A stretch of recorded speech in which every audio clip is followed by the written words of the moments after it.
إن الحمد لله نحمده ونستعينه ونستغفره ونعوذ بالله من شرور أنفسنا ومن سيئات أعمالنا من يهده الله فلا مضل له ومن يضلل فلا هادي له وأشهد أن لا إله إلا الله وحده لا شريك له وأشهد أن محمدا عبده ورسوله صلى الله عليه وعلى آله وصحبه ومن استنى بسنته واقتفى أثره إلى يوم الدين.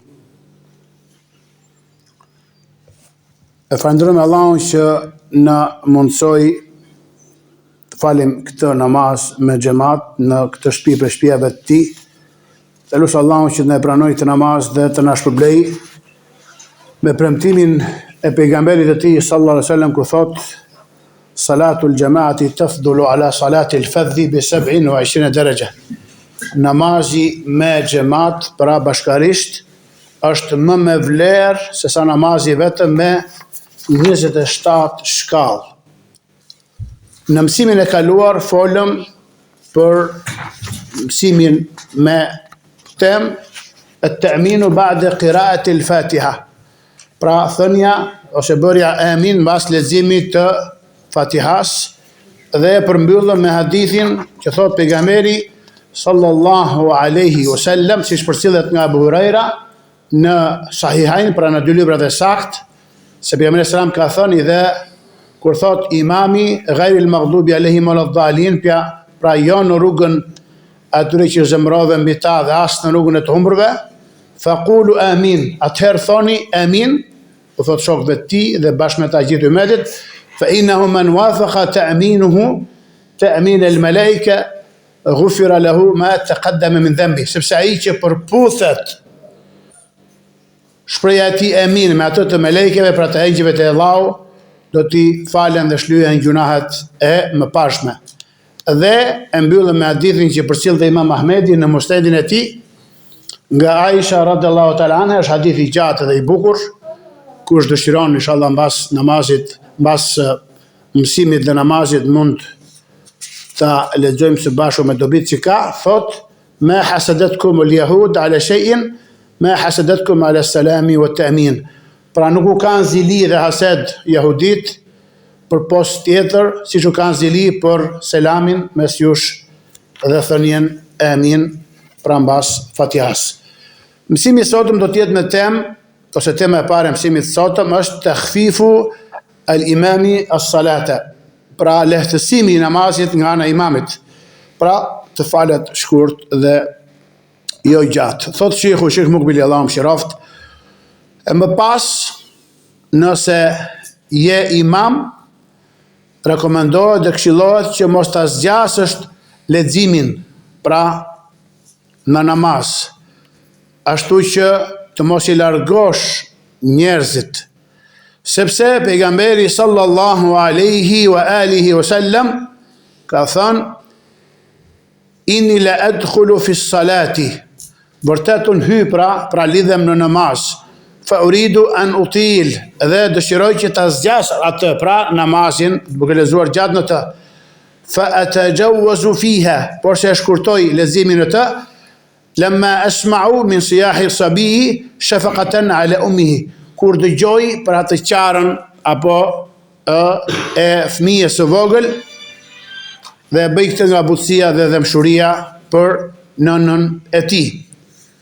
Këtë hadith e përcjell Buhariu me numër 708 dhe 708, 709, 710 dhe Muslimi me numër 469 prej hadithit të Anas ibn Malik radhiyallahu ta'ala anhu. Po ashtu ka thënë pejgamberi alayhi salatu wasalam, siç ka ardhur në hadith tjetër, ka thënë: man amma an-nasa falyukhaffif. Kush u prin, pra i drejton njerëzit në namaz, let wa lehtësoj, fa inna fihim ad-da'ifa wal-marida wa dhal-haja. Sepse prej tyre, pra ka që janë të dobët, të sëmur, apo që kanë nevoja. Wa idha salla ahadukum li nafsi falyusalli kama sha'a aw kayfa sha'a. Dhe kur të falet ndokush prej jush i vetëm, atëherë le të falet si të dëshiroj ai, pra si të dëshiroj apo si të ketë mundësi. Dhe këtë hadith e përcjell Imam al-Bukhari me numër 90 dhe Imam Muslimi me numër 466 prej Ebu Mes'ud al-Badri radiallahu ta'ala anhu.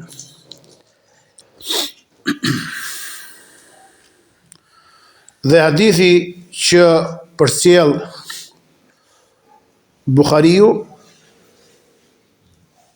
thot Shekh Mukbili, për para se të dalim ke hadithi i Muadhi ibn Jabalit, thot, Allahu mëshiroft, ينبغي للداعية إلى الله أن يفرح إذا وجد رخصة للناس فيبينها لهم. Pra, rekomandohet që thirrsi, praftuesi për tek Allahu davëtsiu, kur të gjej ndonjë rukhsa, ndonjë lehtësim, ndonjë leje për Allahut subhanahu wa taala, duhet të vasjaroj atë njerëzve. Si për shembull, shkurtimi i namazeve dhe bashkimi i namazeve në udhëtim. Ose bashkimi i namazeve pa shkurtim kur bie shi, apo dëbor, apo breshër, apo ka nxehtësi të madhe, dhe nuk kemi pra mënyrë tjetër për të freskuar, vetëm se duke e vonuar namazin, për shembull drekën, e afrojmë afër ikindis dhe e vonojmë ikindin kur është dhapë e madhe, duke afruar akşamit, pra duke vonuar që derisa të freskohet koha, ose kur ka shi të madh, për të cilit thon dietarët të lagën teshat dhe rrobat, dhe të vështirësohet pra rikthimi në xhami mbas atij namazi, atëherë bashkohen namazet. I bashkon pra imami, pra davëtsiu, thirrsi, duke u lehtësuar njerëzve dhe duke sqaruar që kjo është sunet. Shkurtimi i namazeve dhe bashkimi i tyre në udhtim dhe bashkimi i namazeve pa shkurtim, kur je vendali në rast, kanë thënë dietarët, nevoje për kur bie shi, ose i shpjegon çfarë të sëmurit, që nuk ka mundësi as të lahet, as të marrë abdes, i thot mos e lër namazin, merr tayamum dhe fali namazet, edhe pse edhe bashkoj namazet se e smush, arsysh me fali namazet.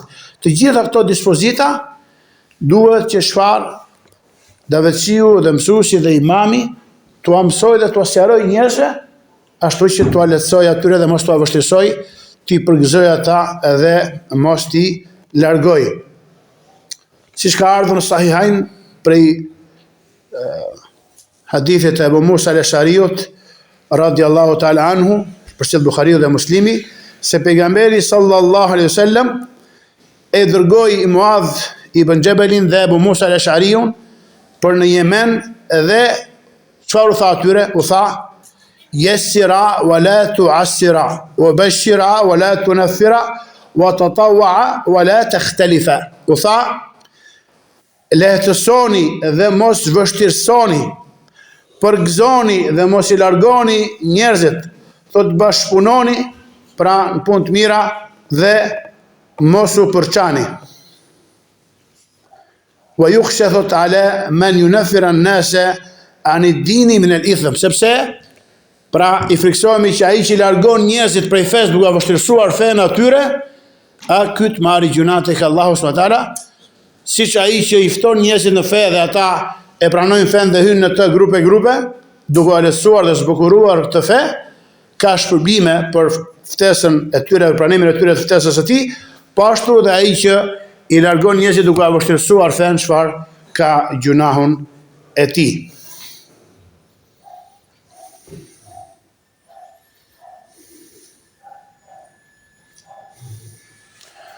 Dhe thot Sufjan ibn Sa'id al-Thawri, Sufjan al-Thawri, Allah mëshiroft, imami prej atba'u tabi'in, Allah mëshiroft, thot: "Innama al-ilmu 'indana ar-rukhasu 'an ath-thiqa, fa amma at-tashdidu fa kullu insan ihsanin yuhsinuhu." Çfarë thot? Thot Sufjan al-Thawri, thot dituria është çfarë? Ti njohësh dhe t'u mësosh njerëzve lehtësimet, kur këto vijnë nga njerëz e transmetimet besueshme. Sa i përket thot vështirësisë, çdo njeri thot e ka të kollajt për t'u vështirësoj domethënë njerëzve. Por se çfarë vështirësia, të vështirësosh çështë fes, kjo është shenjë ignorancë dhe shenjë çfarë teprimi dhe egzagjerimi në fe. Dhe pejgamberi sallallahu çfarë ka thënë? Ka thënë: "Iyyakum wal ghulu, fa inma halaka man qablakum al-ghulu fi ad-din." Tho ruajuni së shumti nga ekstremizmi, nga teprimi, nga shtrëngimi, vështirësimi fes, sepse nuk shkatëruan ata që qenë para jush, vetëm se kur e tepruan dhe shtrënguan dhe vështirësuan pra fen e tyre. Sufjan Thauri ka thënë innamal ilmu indana ar-rukhasu ani thiqa. Pra dituria tek ne është që ti marrësh këto lehtësime dhe këto çështjet e fikut edhe t'u lehtësosh njerëzve fen dhe sunet e pejgamberit selam, pra kur vjen nga të besueshmit me transmetime të sakta, thot fa amma at-tashdidu fa kullu insanin yuhsinuhu. Sa i përket vështirësimit, çdo njeri domethënë ditë t'u vështirësoj njerëzve. Pra fol me ignorancë, fol pa dituri, fol me kupton duke mos qenë i aftë dhe kompetent për të dhënë fatva njerëzve, pa ke vështirësuar fen.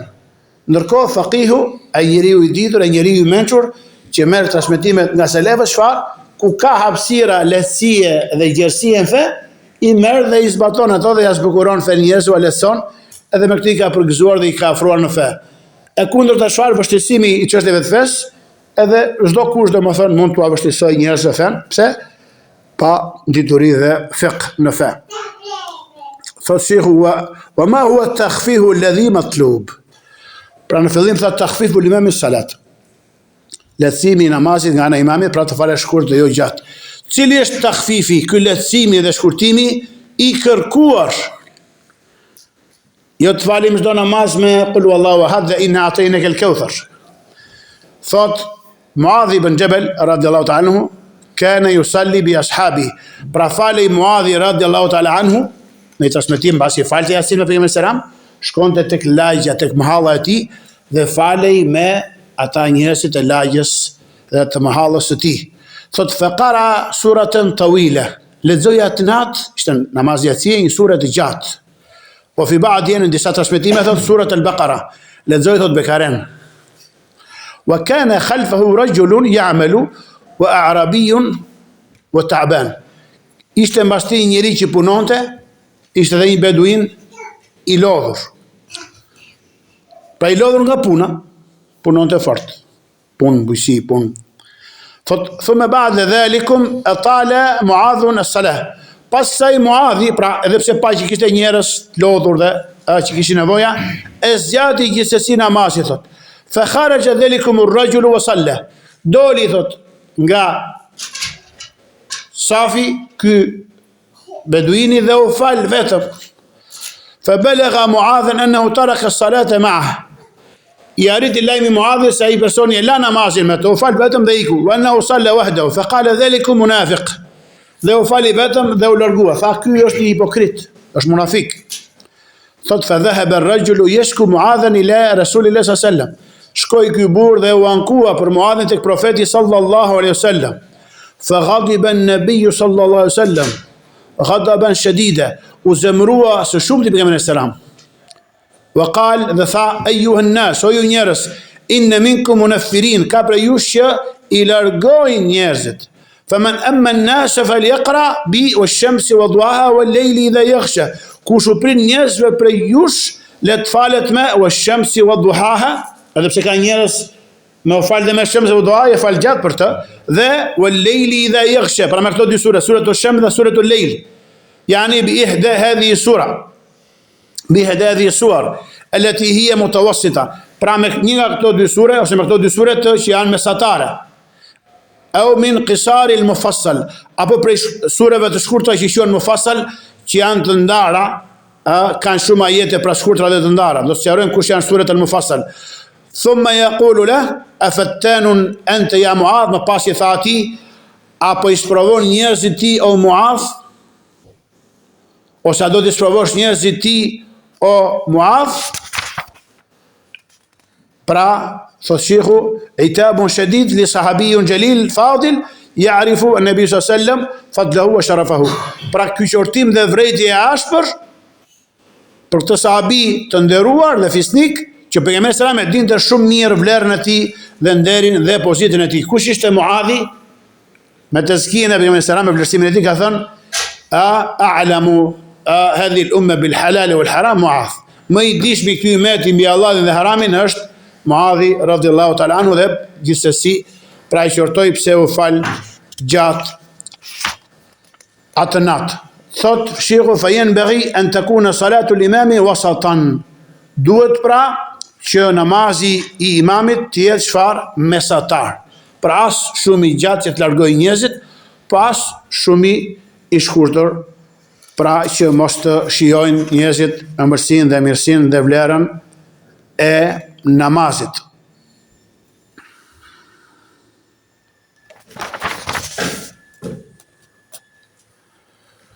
Dhe në vazhdimin e hadithit të Muadhit, që thamë përcjell Buhariu dhe Muslimi nga Jabir ibn Abdullah, hadithi i gjatë është, thot aqbal rajulun bi nadhihaini wa qad janaha al-layl.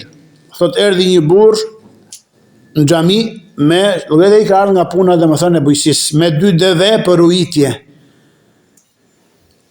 Dhe kishte rënë nata. فوافق معاذا يصلي. جيتي معاذ që të fale me njerëzit pra në xhami namazin e yatsis. فترك ناضحه واقبل الى معاذ.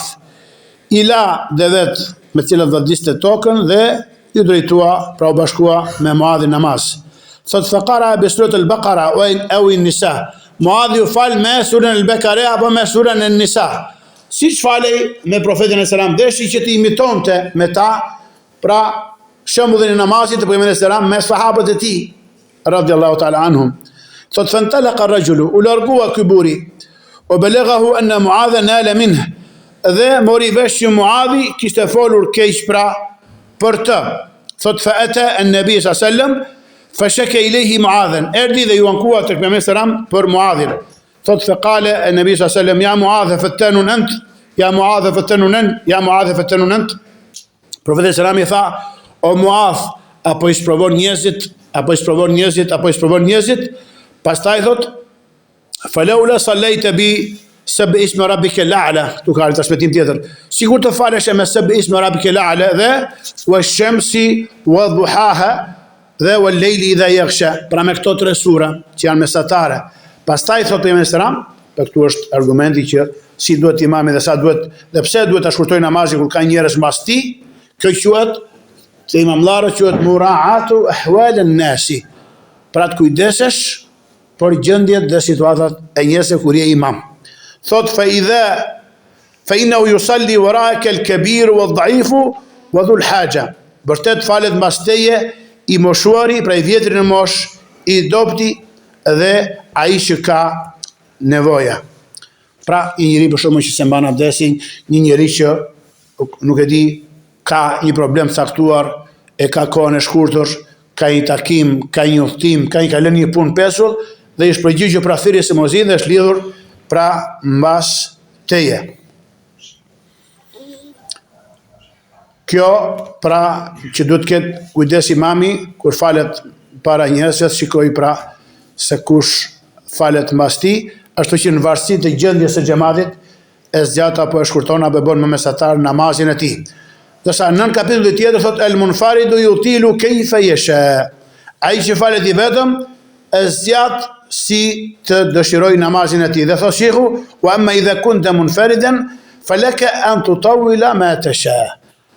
Nëse je i vetëm, pra që falesh i vetëm, çfarë ke të drejtë që ta zgjatësh sa të dëshirosh. Dhe si argumentin thot hadithin që përcjell Imam Muslimi nga Hudhaifa ibn al-Yaman radhiyallahu ta'ala anhu, hadithi gjatë thot Hudhaifa, sallaitu ma nabi sallallahu alaihi wasallam dhata lejla, u fala me Pejgamberin selam atë natë, pra bëhet fjalë për namazin e natës. Faftataha al-Baqara, e hapi me surën al-Baqara me Bekaren. Faqultu yarka'u 'inda al-mi'a, thash do bëjë ruku mbasi 100 ajeteve të para. Thumma madha, pastaj vazhdoi leximin. Bekareja ka 285 ajete më tonë. Faqultu yusalli biha fi rak'a, thash do fali këtë rekat me Bekaren, me Baqara. Famadha, vazhdoi Pejgamberi selam. Faqultu yarka'u biha, thash do të bëjë ruku me të. Thumma iftataha an-Nisa, pastaj thot hapi thot surën an-Nisa. Pra është Bekareja, nuk e ka lexoj Al-Imranin, lezoj surën an-Nisa. Thot faqaraha, thumma iftetaha Ali Imran, pra lexoi Nisan, pastaj Ali Imranin. Lexoi atë. Thot yaqra'u mutarassilan, lexonte pa ndërprerje, rrjedhshëm, pra pa u ndalur gjatë dhe pa pas pauza midis ajeteve.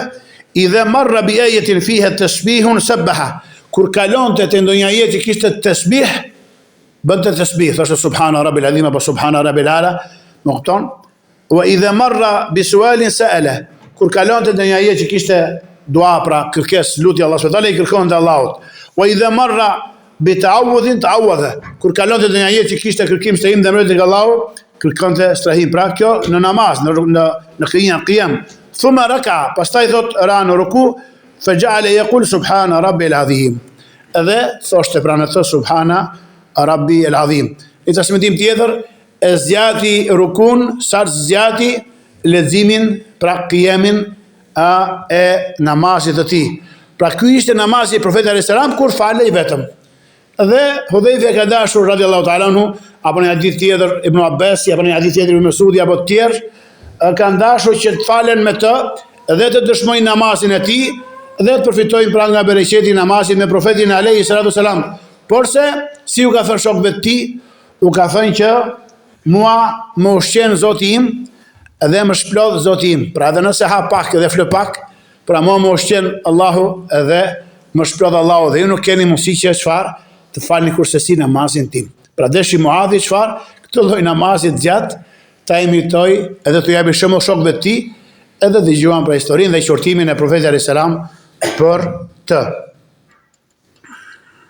Pra, nëse je i vetëm, thëshiu dhe falesh i vetëm, atëre ke drejt të falesh sa të dëshirosh apo si dëshirosh gjatë në varësi të mundësive të tua. Kapitulli tjetër është ruku ba'da qira'ati al-Fatiha wa sura. Rënja në ruku, pra rukuja mbas leximit të Fatihas dhe një sure. Thotë shehu ba'da an taqra al-Fatiha wa sura tarka. Pasi të lexosh Fatihan dhe një sure, atëherë bie në ruku. Thot Umu Abdullah, e bie Sheikh Muqbil, Allahu e mëshiroft t'jadin dhe ruajt atë, thot sa'altu walidi rahimahullah an jawaz al-iqtisari ala al-Fatiha fi as-salah. E pyeta babain tim, Allahu mëshiroft, se a lejohet që të mjaftohem me leximin e Fatihas në namaz. Thot fa afadani, dhe më dha dobi duke thënë qira'atu shay'in min al-Quran ba'da al-Fatiha mustahabun wa laysa biwajib. Të lexosh diçka prej Kuranit mbas Fatihas është e pëlqyeshme dhe nuk është wajib. Ky është mendimi i Sheikh Muqbilit dhe shumë prej selefëve që kanë paraprirë në këtë mesele. Thot فلو اقتصر على الفاتحة ولم يقرأ بعد شيئا من القرآن فهذا جائز. Nëse mjaftohet me leximin e Fatihas dhe nuk lexon pas saj diçka prej Kuranit, kjo është e lejuar. Wastadalla bima rawahu Abu Dawud, dhe është argumentuar me atë që përcjell Abu Dawudi me numër 793 nga Jabir ibn Abdullah radiyallahu ta'ala anhuma, thot dhakara qisat e Muadhin, kur përmendi historinë e Muadhit, tha wa qala yani Nabi sallallahu alaihi wasallam, pra pejgamberi selam i tha atij djaloshit që është fal mbas Muadhit, lil fata kayfa tasna'u ya ibn akhi idha sallaita. Po ti si vepron, thot, o djali i vllait tim, kur falesh? Ky i përgjigjet aqra bi fatihatil kitab wa as'allahu al-janna. Lezoj Fatihan, thot, dhe i kërkoj Allahut xhennetin, wa a'udhu bihi min an-nar, wa inni la adri ma dandanuka wa la dandanatu Muadh. I kërkoj Allahut pra mbas Fatihas, i kërkoj xhennetin dhe i kërkoj strehim prej zjarrit, sepse unë nuk di çfarë përshpërit ti në namazin tënd dhe çfarë përshpërit pra Muadhi. Thot Profeti selam, inni wa Muadh hawla hataini au nahwa hadha. Edhe unë dhe Muadhi pra rreth kësaj përshpërisim, pra që lutemi dhe lexojmë në namazin ton. Dhe kjo dendene që ka ardhur ky hadithi është përshpëritje e lehtë. Pra ky nuk arrin të kuptonte se me çfarë po falej pejgamberi sa me çfarë sure, çfarë që tek lexonte namaz as ai dhe as Muadhi.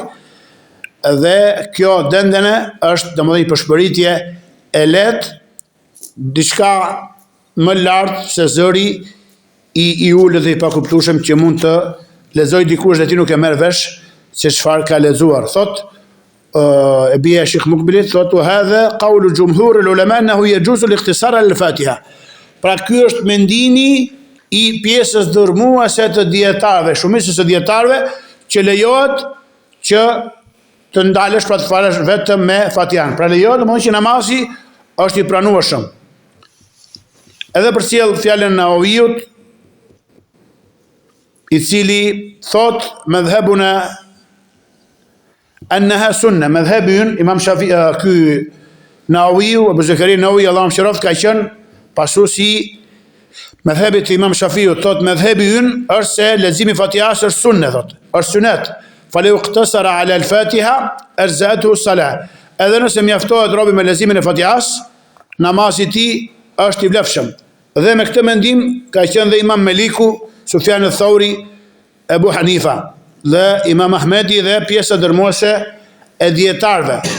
Përveç Al-Qadi Abu Tayyib, i cili përcjell nga Uthman ibn Abi al-As, sahabiu jalil, sahabiu i nderuar, dhe një grup tjetër, sa ta kanë thënë enhu tajibu ma al-Fatiha surat aqalla 3 ayat. Është obligim që bashkë me Fatihan të lexosh një sure të paktën me 3 ajete. Pra kush është me 3 ajete është Al-Kauthar ose surja Al-Asr ose Idha jaa nasrullahi wal fath.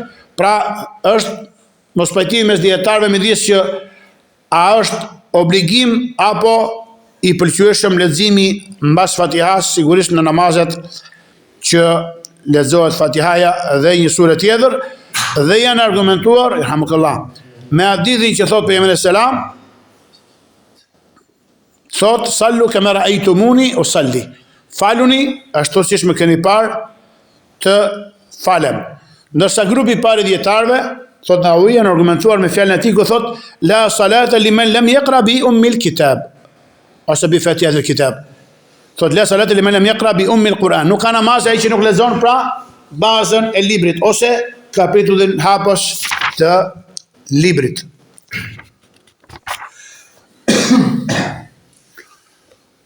Kapitulli që vijon është sifatu ar-ruku'i, mënyra pra edhe forma e rukus.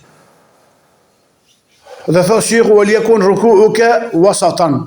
Dhe le të jetë rukuja jote çfarë? Mesatare.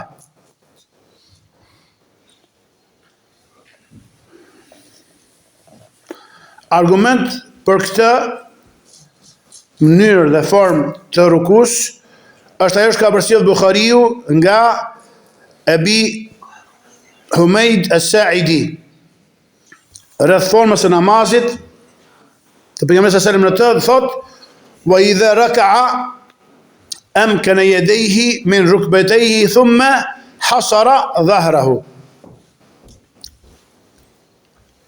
Ka thënë ky sahabiu Abu Humaid as-Sa'idi, ka thënë dhe kur binte në ruku i vendoste mirë duart e tij mbi gjunjët e tij e më pas e drejtonte shpinën. Thot në Fathul Bari Ibn Hajari, Allahu mëshiroft, thot hasara dhahrahu, që do të thot thanahu fi istiwa'in min ghairi taqwisin, e përkulte shpinën dhe e lakon dhe atë, por në mënyrë të drejtë, domethënë, për ulej dhe përkulej në ruku pa e lakuar shpinën e tij. Dhe në hadithin tjetër që e përcjell Imam Muslimi nga Aisha radhiyallahu ta'ala anha, thot wa kana idha raka'a lam yushkhis ra'sahu wa lam yusawwibhu walakin bayna dhalik. Thot hadithi Aishës është më i qartë. Çfarë thot? Ja bashkojmë hadithit të Abi Humaid as-Sa'idi, thot Aisha radhiyallahu anha, ishte pejgamberi selam që kur binte në ruku nuk e ngrinte lart kokën e as nuk e ulte tepër poshtë, porse çfarë? E drejtonte atë, pra në një nivel e drejtonte dhe kokën me shpinën e tij. Ai sa thonë në tasetim tjetër që nëse do të vendosje një enë me ujë mbi shpinën e tij, çfarë nuk do të derdhej. Pra nëse do të hidhje ujë me shpinën e tij, çfarë nuk do të derdhej ujë nga shpina e tij. Kjo sa i përket çfarë? Drejtimit të shpinës, mbërthimit fort të gjunjëve me duar dhe me gishta të hapura, siç do ta gjejmë në kapitullin që vijon, dhe koka në një drejtim me trupin. As e ngrinte lart kokën kur bën në ruku dhe as e ulte atë tepër poshtë, pra në nivelin e shpinës, por se e drejton horizontalisht me shpinën e tij. Një nën kapitull tjetër i kapitullit sifetul wudu, sifetul ruku, pra mënyra e rukus është istihbabu mujafati al-adudaini anil jambayn. Çfarë? Pëlqyeshmëria e largimit të parakrave nga anët, pra nga ijet e trupit. Pra pëlqet që kur bie në ruku, çfarë ti largosh krahët nga anët, nga ijet e trupit tënd. Siç ka ardhur e ka përcjell an-Nasa'i me numër 1037, Imam Ahmedi në Musnedin e tij 28-311, nga rruga e Zaide, nga Ata ibn Sa'ib, nga Salim ibn Salim Abi Abdillah, i cili ka thënë Uqba ibn Amr. Uqba ibn Amr ka qenë prej sahabëve. U ka thënë shokëve të tij, u ka thënë ala urikum salate Rasulillahi sallallahu alaihi wasallam, a tu tregoj juve namazin e profetit alayhi salatu wasalam? Qal, pra u tha, fa qama fa kabbar, pra u ngrit në këmbë dhe mori takbir. Thumma raka'a, më pas ra në ruku. Sigurisht e ka kaluar fazën e leximit Fatihas dhe surën Masaj, më pas ra në ruku, fa jafa yadayhi, i largoi pra duart pa krahët e tij, o wada yadayhi ala rukbatayhi, dhe i vendosi duart mbi gjunjët e tij, wa farraja baina sabihi min wara'i rukbatayhi, dhe i hapi gishtat dhe i kapi gjunjët, pra me gishtat deri pak poshtë gjunjëve të tij, hatta istaqarra kullu shay'in min, shumë e rëndësishme, derisa u qetësua çdo pjesë, pra çdo qytetër e trupit, me qetësi. Pra, a duhet qetësi, ngadalësi dhe përqendrim në namaz. قال فصلي 4 ركعات ثم قال هكذا رأيت رسول الله صلى الله عليه وسلم يصلي أو هكذا كان يصلي بنا رسول الله صلى الله عليه وسلم. Më pas i fali 4 rekate dhe u tha të pranishme, kështu e kam parë profetin e selam që të falet, apo kështu ishte që falej me ne i dërguari Allahut sallallahu alaihi wasallam. Dhe ky qëndrimi, pra qetësia dhe ngadalësia dhe përqendrimi vlen për të gjitha shtyllat, qoftë në qiyam, qoftë kur je në këmbë, qoftë kur je në ruku, kur ngrihesh nga rukuja, kur je në sejdë, kur ngrihesh nga sejdja. Pra është cilësi e namazit të profetit alayhis salam dhe atyre që e përngjasojnë atë.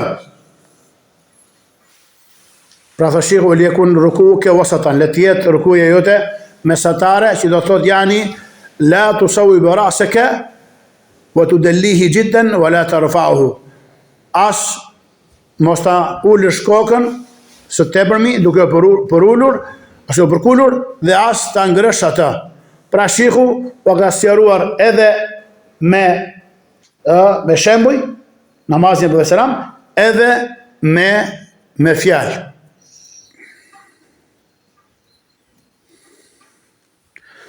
Dhe largimi i krave nga anët e trupit, el gjembejn, dhe më thë janë 2 anët nga ijet e trupit, çfarë vlen si për rukun edhe për sejdën. Hadithin do të hasim edhe në sejdë.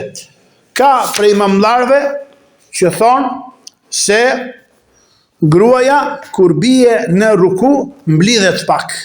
Pra nuk i zgjeron krahët ashtu që t'i largoj nga anët e trupit saj. Por se kanë thënë dietarët e tjerë që i kanë kundërshtuar në këtë gjë, kanë thënë nuk ka argument për këtë vepër, që femra kur bie pra në sejdë, se nga që është auret, që mos t'i hapi krahët dhe mos duket diçka domethënë nga forma e trupit të saj. Kanë thënë nuk ka argument për këtë gjë. Të gjitha argumentet çfarë janë se gruaja i përjason burrave në të gjitha adhurimet e saj, përveç atyre adhurimeve që kanë ardhur të veçanta apo forme qartë dhe specifike për gratë dhe i veçon apo i përjashton ato nga një mënyrë apo një trajt apo një forme caktuar e atij adhurimi vetëm për gratë, sepse baza dhe origjina çfarë është? Është fjala e Allahut lartësuar që thotë: "Laqad kana lakum fi rasulillahi uswatun hasana." Ka për ju në dërgurin e Allahut çfarë? Një shembull të mirë dhe të bukur për t'u pasuar. Pra gjithçka i ka vepruar, veproni qoftë ju burra apo ju gra. Dhe tjetra që përsell Imam Buhariu nga hadithi i Malik ibn al-Huwairith, sa i ka thënë: "Sallu kama ra'aytumuni usalli." Faluni ashtu siç më keni parë të falem. Edhe Ibn Hazmin librin e tij Al-Muhalla thotë: "Ar-rajulu wal-mar'a fi kulli dhalika sawa." Pra qoftë burri qoftë gruaja janë të barabartë në të gjitha format, lëvizjet dhe pozicionet e namazit të tyre, siç është falur profeti alayhi salatu wasalam. Po ashtu Sheikh Al-Albani, Allahu mëshiroft, Naib Dobi Umu Abdullah, ka thënë në përfundimin dhe përmbylljen e librit të Sifatu Salati Nabi, ka thënë: "Kullu ma taqaddama min sifati salati sallam yastawi fihi ar-rijalu wan-nisa." Gjithçka u sqaruam dhe në parapriu prej formave të namazit për Pejgamberin sallam janë të barabartë, të njëjtë në to qoftë burrat dhe qoftë gratë, sepse nuk ka ardhur ndonjë hadith i veçantë apo specifik që e veçon çfarë? Gruan nga forma dhe mënyra dhe trajta e namazit të burrave. Me kaq e mbyllim pra mësimin ton. Mësimi i ardhshëm do të jetë me temë raful yadaini inda ruku, ngritja e duarve në ruku.